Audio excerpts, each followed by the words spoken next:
Dia sudah lapor polisi. Ya saya lapor satu, si Rasman itu yang pansos melulu, dia ingin ngetop seperti aku. Yang kedua, kliennya. Dan dalam waktu dekat akan diperiksa itu. Pokoknya ada deh, sudah gua lapor. Dan si Rasman itu yang paling utama target saya itu, ya. Mulutnya itu perlu dijaga itu orang, ya. Mulutnya perlu dijaga itu, asal ngomong doang, ya. Dia pasti kena, perhatiin, ya. Saya nggak pernah marah seperti ini, tapi kali ini dia harus kena. Udahlah, Anda udah tahu sendiri lah. Omongan dia itu semua. Jadi omongan dia itu bukan omongan kliennya. Dia yang mengatakan kata-kata itu. Udah dipolisikan, tenang aja. Oh, tenang aja, tunggu sebentar lagi. Pokoknya si Rasman, mulai sekarang jaga mulutmu, itu aja. Mending lebih ganteng dari gue jauh lebih ganteng lagi. Dia kompresi pers melulu kayak nenek-nenek. Katanya saya juga menyebut dia sebagai orang yang kelainan seksual. Saya berangkat dari pernyataan Kim juga ngomong saya, dan saya sudah tanya, kira-kira gimana Kim? Kelainan seksual, iya bang, kayaknya iya. Lah, dua ini kan menyampaikan, bukan menyimpulkan. Dan semuanya dalam bingkai frame presumption of innocence. Praduga tidak bersalah. Jadi dia itu udah kalang kabut. Saya kan setiap melangkah diskusi ya. Saya sudah bertelepon dengan Kim. Kami akan ketemu, setelah itu kita ambil langkah. Tapi salah satu dari poin itu adalah Kim sudah bilang, oke bang, kita akan buka-bukaan. Wah, kan keren. Bukan siap, sangat siap. Sangat siap, mantap. Sangat. Cuma sayang, LP-nya mana? Iya. Pasal yang disangkakan apa? Malah dibilang Rasman jadi target, kan aneh. Oh, Rasman jadi target. Kan bilang begitu, Rasman jadi target. Mata intelektual begini-begini, gua itu ketua dan penasehat doang. Udah jelas lah pencemaran nama baik, orang tidak ada apa-apa. Kalau bulan Februari dibilang ada pelecehan, masa bulan Maret berkali-kali saya dang sama dia 7 jam lagi. Mending cuma sebentar. Kalau ke Holy Wing itu kan datang jam 8, pulang jam 2 subuh. Berdansa, raba-raba, berpelukan, makan malam. Bahkan yang paling tragis lagi adalah ya kebohongannya yang paling besar. Tanggal 21 Maret, saya tahu dia di Bali. Aku WA, halo sayang, saya bilang gitu. Tanpa saya minta, dia kirim foto seksinya. Bahkan ada satu fotonya ini hanya pakai BH doang, sejenis BH. Bayangkan, kalau dia dilecehkan Februari, masa dia kirim foto seksinya sama pahanya kelihatan semua, sama dadanya cuma pakai BH ke orang yang melecehkan? Dan bukan level Homer begitu. Saya di seluruh Indonesia fansnya ribuan wanita. Untuk apa lagi? Fans Aspri gua aja udah 45, semua cantik kan. Jadi itu dia pansos melakukan suatu kebohongan yang sangat serius. Dan awalnya itu dia mengatakan bahwa dia merasa dilecehkan karena diminta foto seksi untuk syuting. Ternyata dia malu sendiri karena di Instagram dia penuh dengan foto seksi. Ya kan? Akhirnya sekarang Instagramnya itu sudah banyak dihapus. Sesudah pengacaranya datang, dia tambahlah tuduhan tersebut, katanya aku melakukan pelecehan dalam mobil. Sudah. Kan dia satu hari itu bisa 2-3 kali kontak-kontakan dengan saya, ketawa dong ya, makin cepat bang, makin baik ini kita ungkap gitu. Jadi nggak perlu kita yang ungkap kan gitu. Nah, nanti kan dari pemeriksaan dia sebagai terlapor dan juga nanti organisasi saya, kita lihat perkembangannya seperti apa. Kalau misalnya dia tidak bisa membuktikan dan ternyata dasar itu kuat, kan melebar dia kan ada pengembangan. Iya. Saya nggak boleh juga. Ini data, nanti kita hadirkan ahli, kita periksa WA-nya benar atau tidak, itu benar atau tidak.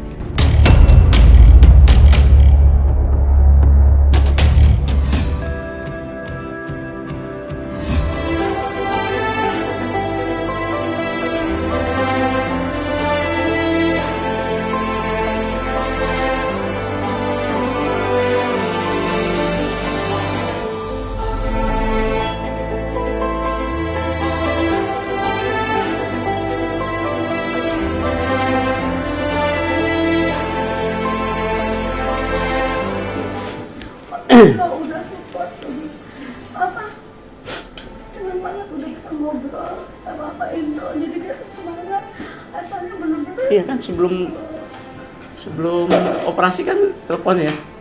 Ya sebetulnya sampai sekarang saya nggak punya bahan untuk tahu keadaannya. Saya hanya di telepon istrinya bahwa saya ketika siuman, Miing nyari saya. Kaget saya. Karena saya udah janji, ini barusan juga akhirnya diterangin sama dia. Saya udah janji, katanya tadinya hari Senin. Saya janji saya akan temenin, karena saya memang pernah mengalami itu. Gitu. Oleh karena itu, Miing jauh-jauh hari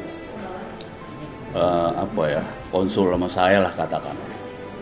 Gimana gini kondisinya, gimana gini. Saya bilang, jalanin. Ya. Karena buat saya, ya bukan istilah pelawak ini ya. Buat saya ini kecil, walaupun operasi besar. Karena apa? Sebelum saya operasi dulu, saya pelajari semua itu. Reputasi Indonesia menangani bypass ketimbang ring. Pada tahun 2005 saya dapat jawaban yang pasti banget. Indonesia lebih pengalaman untuk operasi bypass ketimbang ring. Karena ring itu sifatnya sementara banget. Oleh karena itu ketika dia bilang saya harus di bypass kayaknya, ambil. Lebih enak lo ke belakangnya segala macam. Sampai saya udah ngomong apa persiapannya kayak gini. Tenang lah, apalagi kayak kita gini, saya kan tahu bener Miing ya. Apalagi kita tenang lah. Yang menangani itu dokter jantung tuh dokter Utoyo. Hasil kateternya itu memang 3 arterinya sudah tersumbat semuanya gitu ya. Iya. Itu. Terus dilimpahkan ke dokter bedah jantung itu kan. Dokter bedah jantung. Dia tidak malah dia bilang saya tidak akan mengikuti anjuran dokter Utoyo untuk operasi hari Senin. Karena sangat berbahaya. Saya tidak mau 2 hari ini, waktu Bang Miing cuma 2 hari katanya gitu kan. 2 hari untuk harus segera ada tindakan. Makanya saya juga kaget waktu Jumat malam di rumah, malam Jumat itu kita bikin doa bersama bahwa dia bilang hari Senin, ternyata tiba-tiba Sabtu karena memang dokter bedahnya harus segera. Ya. Karena, jadi yang harus dipahami, memang ada perbedaan ilmu nih. Ya. Jadi bukan sekedar saling menyalahkan ini ya. Jadi memang dokter jantung itu mendeteksi sakitnya, sementara dokter bedah jantung ini yang akan melaksanakan, dan dia masing-masing punya ilmu sendiri-sendiri udah pasti yang harus kita hargai. Jadi jangan juga dijustifikasi seolah-olah ini salah ininya, ini enggak, ini pasti sesuatu yang beda. Seperti saya kemarin juga kayak gitu. Saya dinyatakan Sindo kuat banget karena saya udah siap saya kebetulan nggak ada kolesterol, nggak ada apapun saya pada saat itu ya. Pada saat itu tiba-tiba dokter jantung juga bilang as soon as possible. Jadi secepatnya. Jadi memang dokter bedah itu selalu punya pikiran yang akan lebih sensitif daripada dokter jantung kelihatannya. Betul. Jadi tolong dipahami, ini bukan masalah juga ya, bukan masalah perseteruan enggak, tapi biasanya seperti itu. Dokter bedah jantung lebih tahu daleman nih, ya kan? Jadi dia juga nggak kepingin berlambat-lambat biasanya kayak gitu. Dan oleh karena itu saya bilang Dad, ambil, percayalah tuh, saya ngobrol panjang lebar, saya cerita segala macam, bahkan nanti seperti apa kamu seolah-olah dimatiin. Kita seolah-olah dimatiin, yang dihidupkan cuma jantung sama otak, gitu. Karena otak kan kalau ini dia nggak merintah jantung, ribet juga kan gitu. Nah ini di operasinya dalam keadaan jantung berdetak, kemudian nanti diambil alih mesin, operasi, kemudian dialihkan lagi, baru bisa keluar tuh ke ICU. Dan sekarang saya dengar udah intermediate, itu cepat juga. Ya walaupun masih cepetan saya dulu, tapi itu termasuk cepat, berarti kondisinya bagus. Insya Allah ya, 98% berhasil. Insya Allah. Ya, 98% berhasil. Ya. Yang dia 2% mah faktor X sama Tuhan lah, nggak bisa dilawan lah kalau gitu kan. Kayak gitu. Saya ngomong, jangan takut mati, kita takut mati, Tuhan nggak bikin kita mati loh, bilang gitu aja. Karena dia yang dia D besar, I besar, A besar yang menentukan. Nah tugas kita berusaha untuk sembuh, itu yang paling penting, berusaha untuk sehat. Jadi saya bilang itu sama alhamdulillah ya, walaupun saya nggak jadi nemenin akhirnya. Ya, supportnya luar biasa.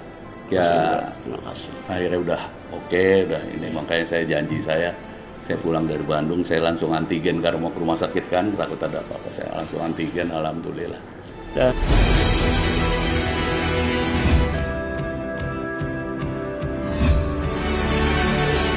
Enggak, kalau ke Bali, sorry, gini, ke Bali barang itu sebenarnya Teh Tiara itu pengen ke Bali, pengen ngasih support Mayang. Mayang kan lagi syuting layar lebar di sana.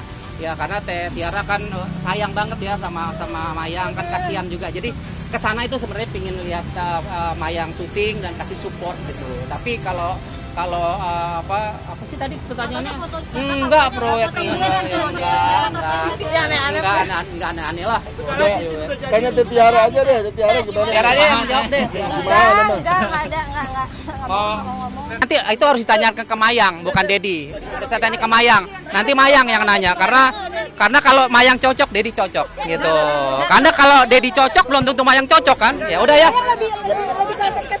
Belum ngomong. Wah. Kalau dilabrak sih enggak. Terus gimana?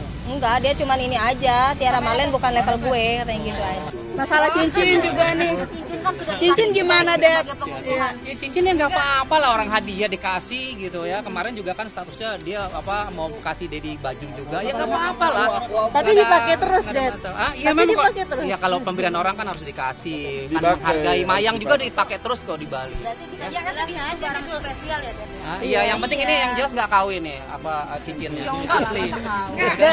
Kalau ngelamar justru Pak Dodi yang ngasih kesini. Oh iya loh Bu. Astagfirullah, itu kan cuma TikTok doang. Cincinnya itu cincin Tayu Wisya juga. Cuma dia masukin ke situ buat konten aja, buat seru-seruan aja. Jadi jangan tegang ya Bang ya. Jadi kan orang lihat sama Dedi tuh tegang melulu. Jadi udah bikin yang TikTok yang lucu-lucu aja. Berarti yang beneran cincinnya sekarang dipakai ya, Dad? Jadi Duh ya. Iya sih sebenarnya nih kan cincin pemberian Tiara. Jadi kan harus dihargai, orang ngasih harus dihargai, harus dipakai. Berarti ini asli. Mayang juga dikasih. Asli ya, bukan KW lah. Kita nggak mau kalah dengan Ayu Wisan, jadi ngasih cincin juga ke Dedi. Ini cincin Enggak, emang duluan saya. Tiara ini. Kalau dia kan cincinnya dia dicopot, dipasangin nyuruh ini. Kan itu kan Udah ya? bohong berarti. Udah deh, kita Kenapa Teh mau ngasih cincin ke Dedi? Hah? Enggak, buat kenangan aja. Buat kenangan aja. Berarti kan dengan harganya nggak mahal. Harganya fantasi kalau 50. Alhamdulillah. Itu 55 lah, 50.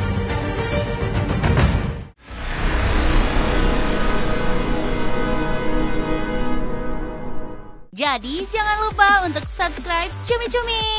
Ditekan ya tombol lonceng merahnya.